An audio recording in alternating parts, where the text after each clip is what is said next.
This is the Ordinary Business Podcast for business owners who want honest conversations, a lean business, and an extraordinary life on their own terms.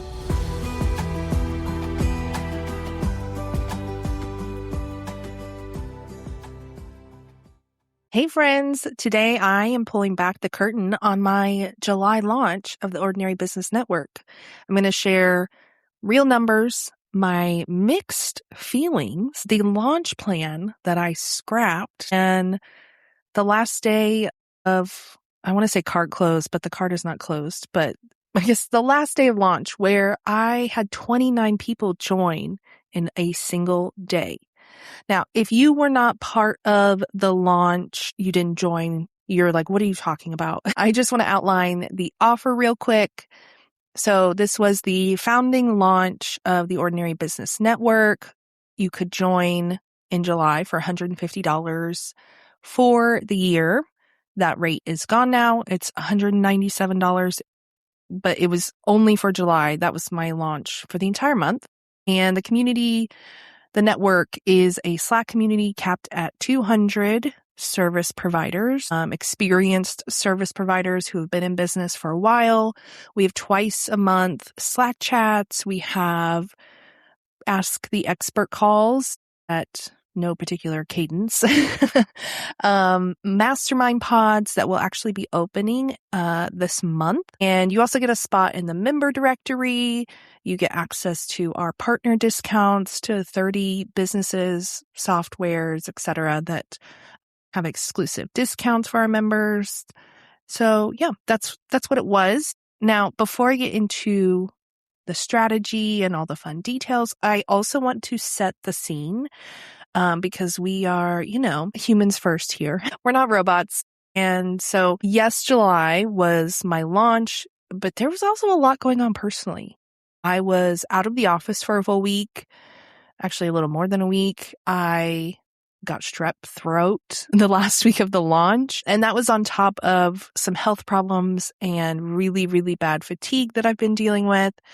We celebrated my daughter's birthday and I had client work because I'm still a designer. I didn't stop doing just creatives. I'm still running both businesses. So I'm just telling you that just so you have a little bit of context, especially when I'm talking about like the part where I almost didn't hit my goals and didn't hit one of my goals. So I also like to give context that this launch was just me.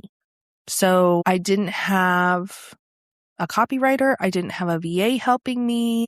Nobody helped me with the emails, the social posts, nothing. So the week I had strep, I was still writing and sending everything on my own while also doing client work. I did pre-write some emails like before I went out of town, but again, it was all me. So going into the launch, I set 3 goals: good, better, best. And those were, my good goal was 50 members. My better goal was 100 members. My best, my high lofty goal was 200 members. This was the first launch, a founding member launch after, I want to say 8 months, but really it's been like a year almost of me kind of brainstorming and researching and talking to people and trying to figure out what I wanted Ordinary to be. So my original plan was to actually keep the launch, quote unquote, private for July and only launch basically just to the existing Slack members. And I think I was also considering like looping in the Ordinary email list people and then open it up to social media and my full email list in August.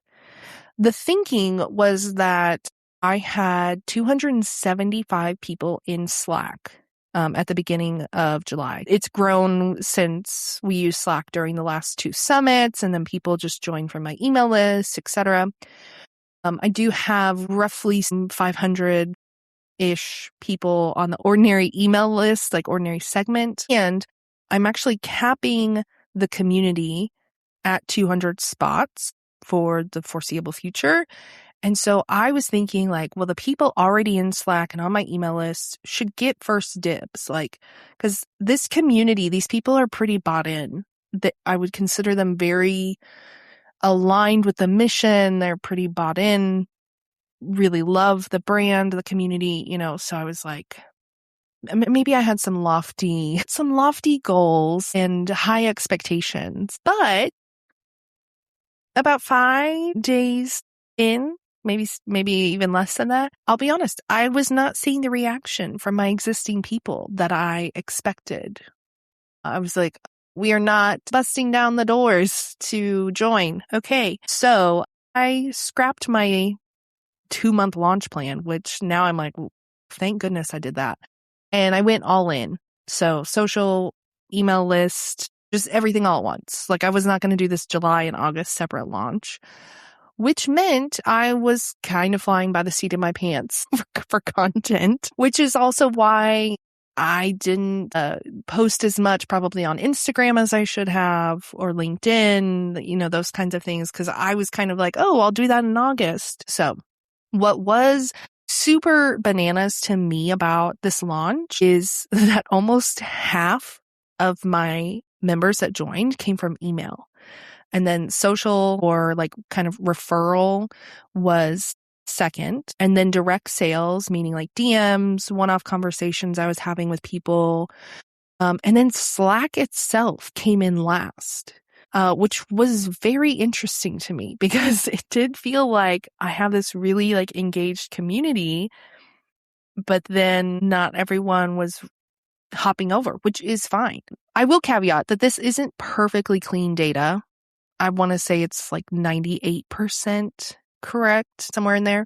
A lot of my Slack people are obviously also on my email list. Some people I talk to on social were already on my list, but it's like maybe they saw something on social that finally was like, oh yeah, I do want to join. So there is some overlap that I can't fully untangle. I think what stood out to me is that there have been some conversations in the last year or so that I've had with other business owners talking about their launches, and people are saying it's taking more launch content, more connection, more whatever to get people to convert. And I think that also was true for me. I definitely thought, like I mentioned, I was like, oh, people are engaged. People love Ordinary. This will be great. And I did not have as many people. And so some of those Slack people took a few weeks, took a few touch points, even though they were already in the community, to get them to officially join. So I had 110 people join during the launch, which is bananas. I am not ashamed. I mean, maybe a little bit, but I'm not ashamed to say that even 15 years in business, I've literally never had a launch like this. Yes, I know. I have friends who are like, excuse me, you had a launch for your in-person event in March and you sold it out in 30 days. So yes, I did. Obviously, that has a much smaller cap on numbers.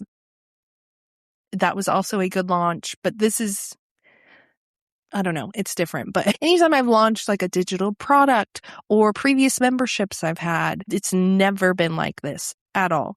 So this brought in over $15,000, which makes it, again, biggest launch I've ever run, bigger than the 2 summits I've hosted combined. I didn't hit my best case goal of 200, as we already saw, but I did beat my good target and surpass the better goal by 10 people. So that was exciting. And this just felt like a really big deal. I do also want to add, there weren't really any launch specific expenses. Because I know sometimes on Threads, people will be talking about launches or how much money they made during the year. And people are always like, yeah, but what were your expenses? What's your profit margin? So I wanted to address that here. So I don't pay for Slack. Teachery, which is a checkout that I use for this membership, was a one-time fee that I paid 2 years ago. So it's not a reoccurring cost. I use the same Kit account that I already pay for with my design business. I didn't bring in a copywriter to write or even audit my copy, didn't have a VA.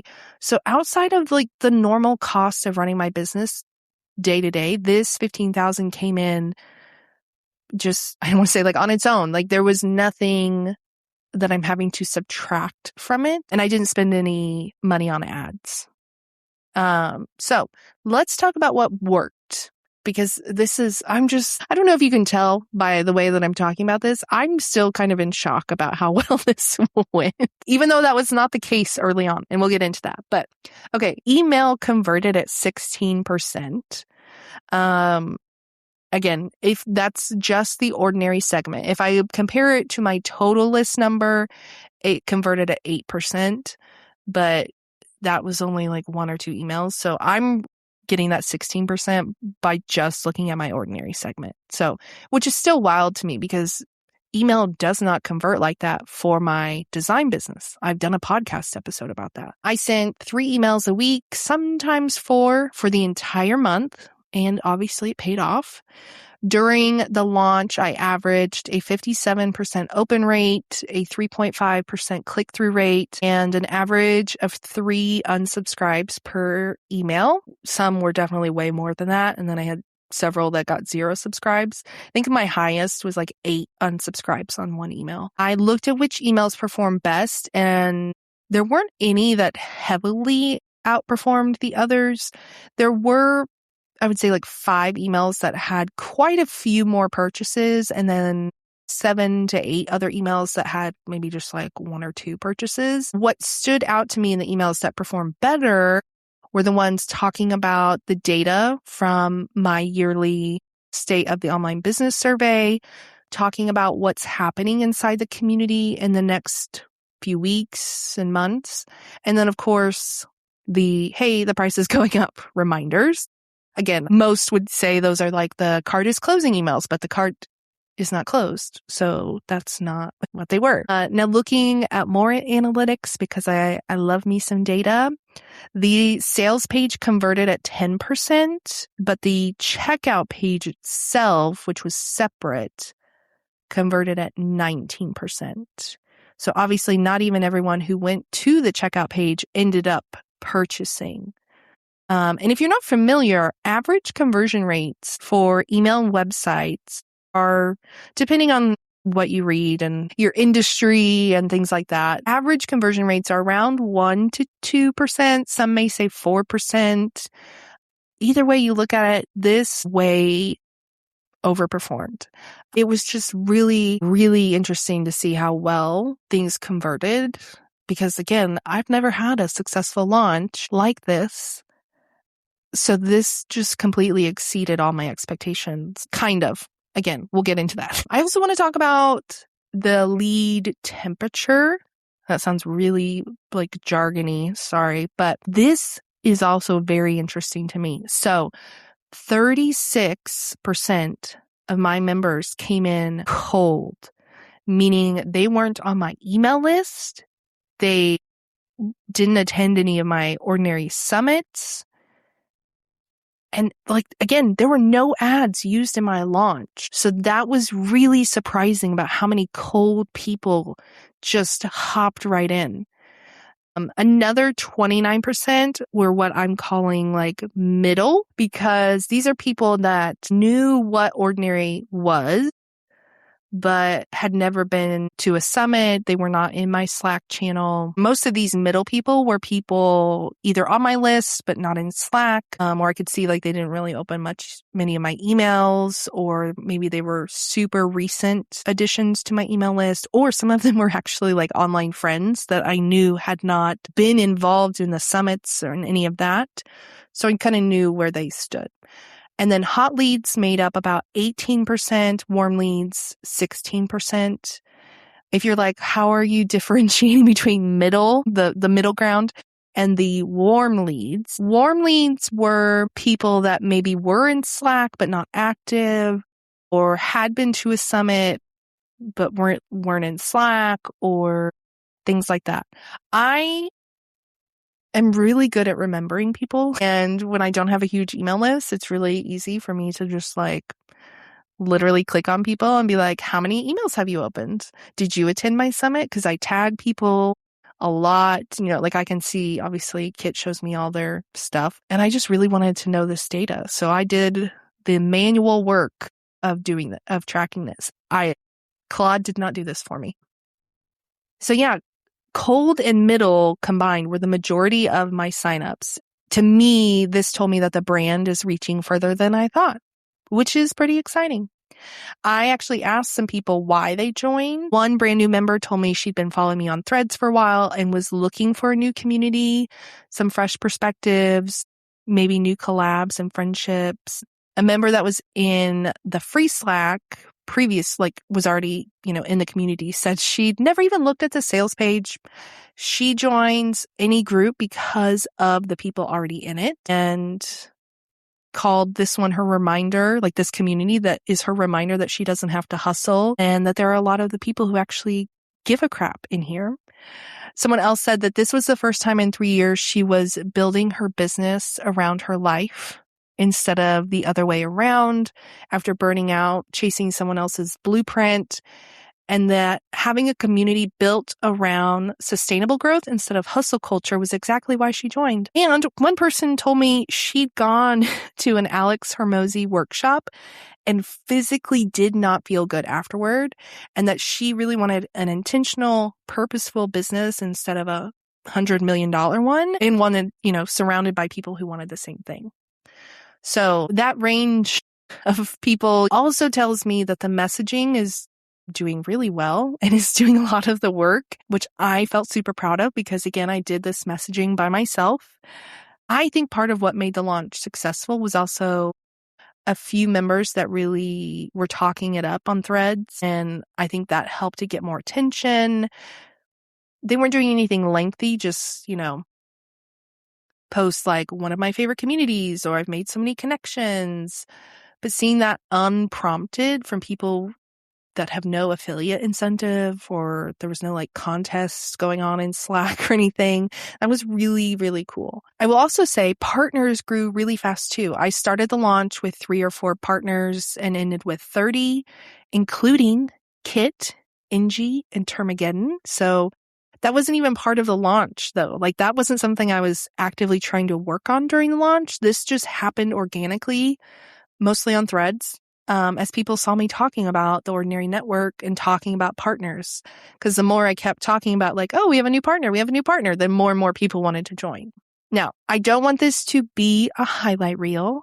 So let's talk about what didn't work. I posted on Instagram and LinkedIn during the launch, but not nearly as much as Threads. That was kind of intentional, kind of an accident.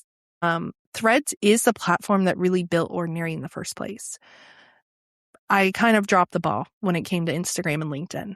So both got some engagement, the few posts that I did, but I think maybe 1 or 2 people who joined came from Instagram.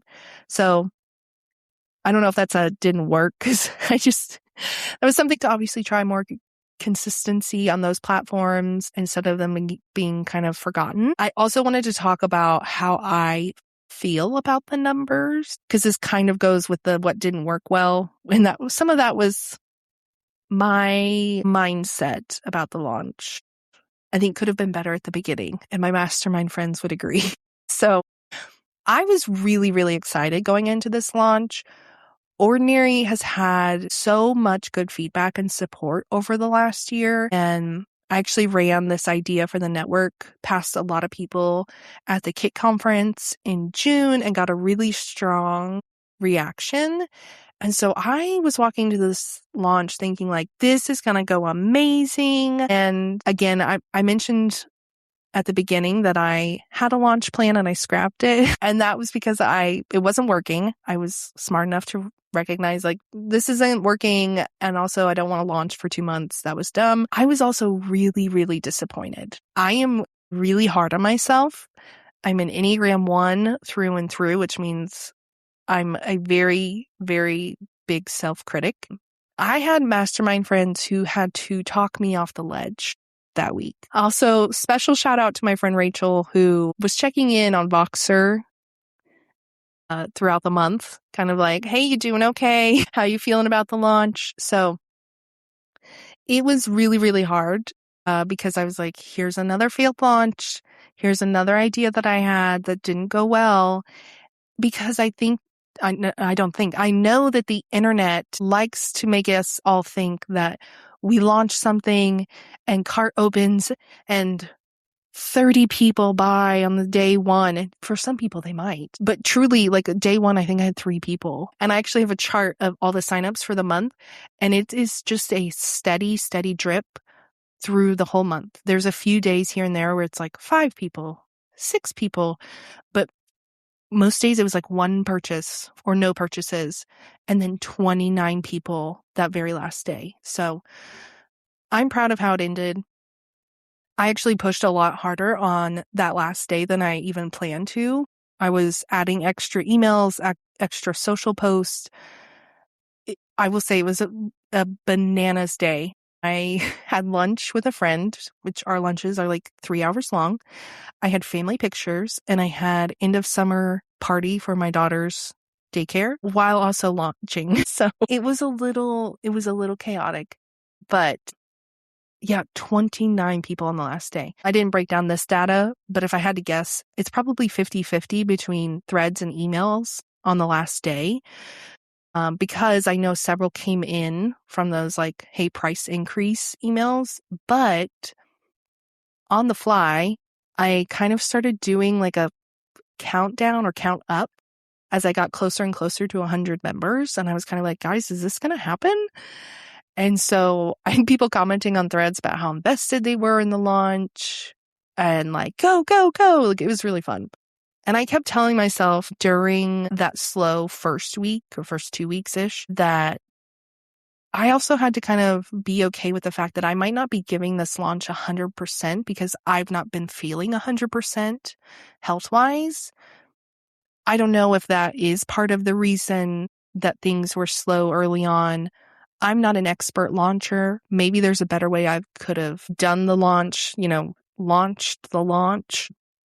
There's maybe a lot of reasons. And like I mentioned earlier, people are saying they need a lot more touch points and things like that. So maybe that's also just part of it. I don't know. But that is the recap. I tried to cover everything. So what's next? Enrollment is open. If you're listening and you're like, this does sound amazing, I want to be in there. It's $197 for the year until we hit 200. Mastermind pods are opening soon. They're only 3-month masterminds. They're $150 a month for the 3 months. And then I have my Ordinary Business Summit live, our in-person event happening in September. But that's obviously also what I'm focusing on next. I'm already thinking we'll probably do another in-person event next year now that I have the community piece. There's been conversations in Slack about maybe we're doing a Camino walk or some more meetups. Who knows? Who knows what comes of it? But thank you all for listening. If you have questions, feel free to DM me, tag me on threads. Happy to share anything else if I missed anything. But I'm just really excited about where this is headed.